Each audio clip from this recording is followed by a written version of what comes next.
So I'm excited to teach you a little bit about social prescribing in Parkinson's disease. This was around a topic that I gave at the MDS-PAS, and I'm excited to teach you about this here today. So really, when we think about Parkinson's disease, we've historically thought of it as largely a motor disease, but really there's a huge mental health burden, non-motor burden as well. And we wrote this paper on barriers to mental health access, and we outlined a number of the reasons why there are issues around getting help. And one of them is really this concept that, we have this archaic model of the disease uh, treatment paradigm. And so really people that are already marginalized have really barriers to getting access to good care in the mental health arena. And we propose this sort of model of negative things that affect people and barriers to mental health access. We then posited this concept of wellness and talked about various lifestyle things that we could teach our patients. And as part of this, really the concept that, social connection and the people that touch our patients are so important. So really this sort of social connection, family, friends, and community is part of the healthcare paradigm.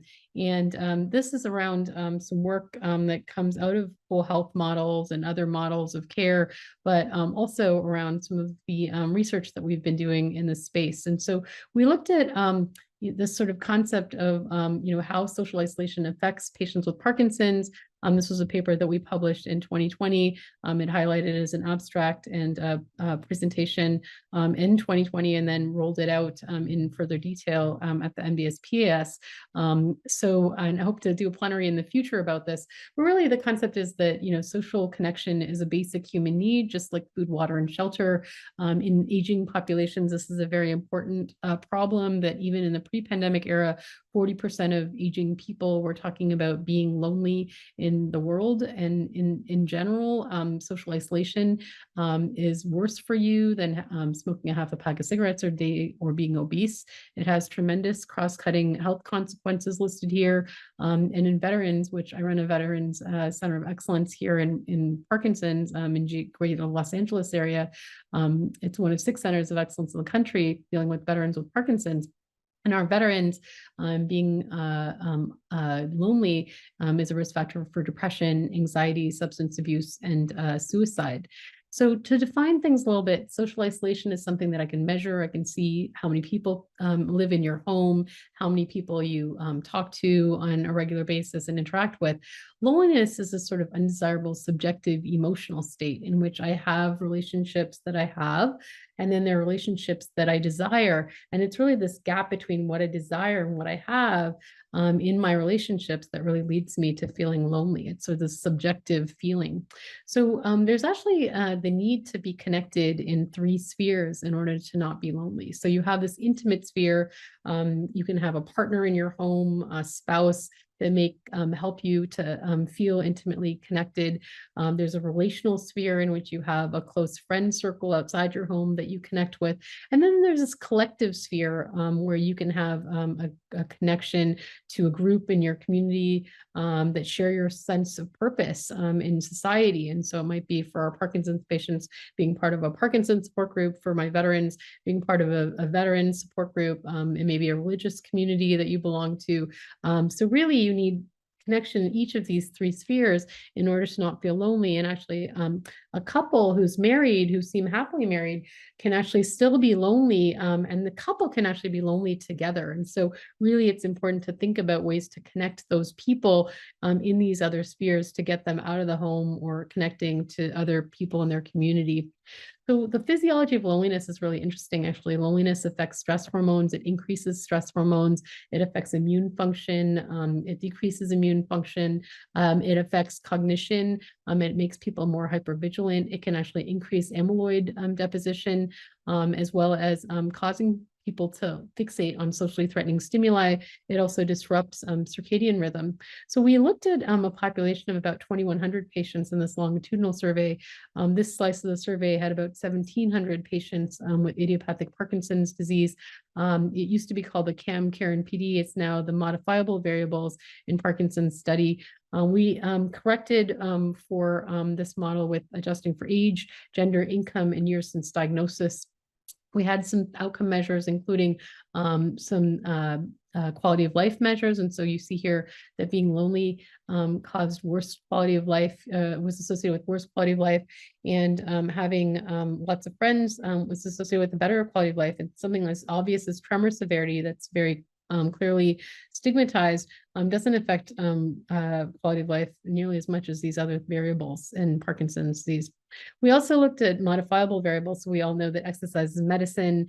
In Parkinson's patients in this cohort, exercising 30 minutes a day for 7 days a week was associated with better outcome measures. And so you can see here that loneliness is actually quite a negative predictor. And so it was bad for you to be lonely as the beneficial of effects of exercising for 7 days a week for 30 minutes a day was good for you. So, so if you think about the population at risk going into the pandemic, we had patients who stopped exercising and became socially disconnected. And it was really this concept that there was this double whammy potentially affecting our patients. To flip that out around in a positive way, we have the positive benefits of exercising for 30 minutes a day. If you can grab a friend and do exercise in a group or go out walking with a friend, hopefully we can engage the double benefits of doing both of these activities. So it's kind of exciting as well. So in looking at what types of symptoms affected, loneliness affected, so really it was all the symptoms across the board, but it does seem to affect a constellation of non-motor symptoms here. The lonely patients are the ones with this thin blue line, the not lonely patients with this shaded blue area in this, what I call a maple leaf diagram since I'm Canadian, and really looking at things like fatigue, insomnia, anxiety, depression, motivation, cognition. All of these things were worse in the lonely cohort in our patient population. So really this concept that we have a synergy of pandemics with the increasing cases of Parkinson's disease globally doubling in the last 40 years, slated to double again in the next 20 years. This loneliness pandemic with large populations of people reporting loneliness even going into the COVID-19 pandemic, and then the effects of the social distancing and other things affecting our populations in COVID-19 pandemic. And so this illustration by Boss Bloom and his team looking at the effects of the COVID-19 pandemic with social isolation, stress, and physical inactivity, leading to this potential worsening of a downward cycle in our patients. What were the saviors of the day? Things like socializing online, mindfulness, and home-based online workouts were exciting potential solutions.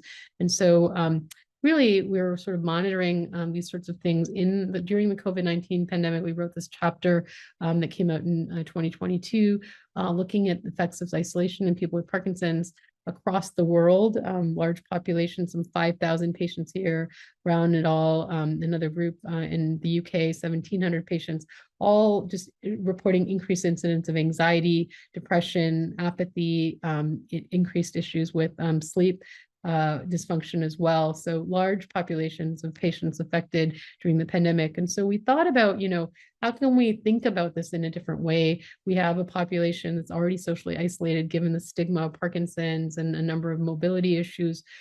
Add on issues around loneliness affecting the hypothalamic pituitary axis, increasing cortisol, impairing sleep, impairing a number of issues with worsened motor and non-motor issues in Parkinson's, more apathy, more anxiety, more depression, leading to less social connection, and this potential downward spiral. Enter this concept of social prescribing, which I was excited to describe in our paper. And here we had this beautiful description from this July 2020 article in the beginning of the pandemic. It's describing this concept of social prescribing, where I, as a physician, can literally prescribe social connection as a potential treatment, just like I would a pill, and a connection through a link worker, for example, in the National Health Service, to various organizations in the community. And this concept that we had at the VA with using a volunteer intervention to proactively use these volunteers that were coming into the VA to call patients out in the community that were socially isolated through phone calls and video visits. We described this in a New York Times article.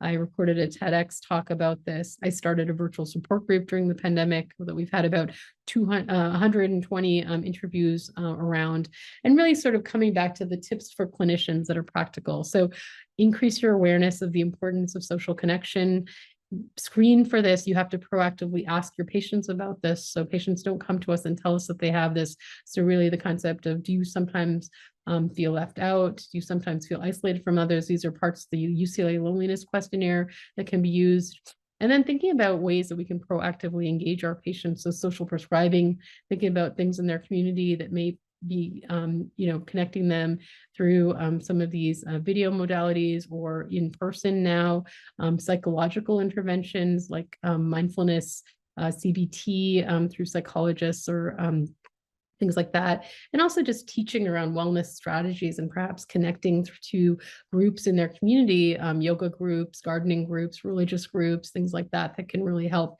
engage some of those mind-body practices in those forms too. So just, again, in our paper, looking at those wellness, the barriers to mental health access, we propose a sort of concept of proactive strategies that may help this. So educating around disease awareness, the importance of mental health, the importance of engaging the multidisciplinary team, empowerment through teaching lifestyle choices, including things like sleep, diet, exercise, mindfulness, and yoga, helping patients to become part of their own change, agents of change, realigning the healthcare team back into the community, being proactive about identifying patients and keeping those already marginalized populations in front and center, including women, including LGBTQ, including people of color, people of low socioeconomic status that are really at risk for being derailed in these settings. Thinking about the concept of social prescribing and then helping the patient become part of their own agent. So we just had a task force accepted at the that we launched at the Movement Society. We will continue to talk about this. Thank you for the opportunity to speak to you about this today. It's a very interesting concept of social prescribing. I hope you can think about how to apply this in your own patient groups, and welcome anyone who wants to reach out to discuss this. Thank you.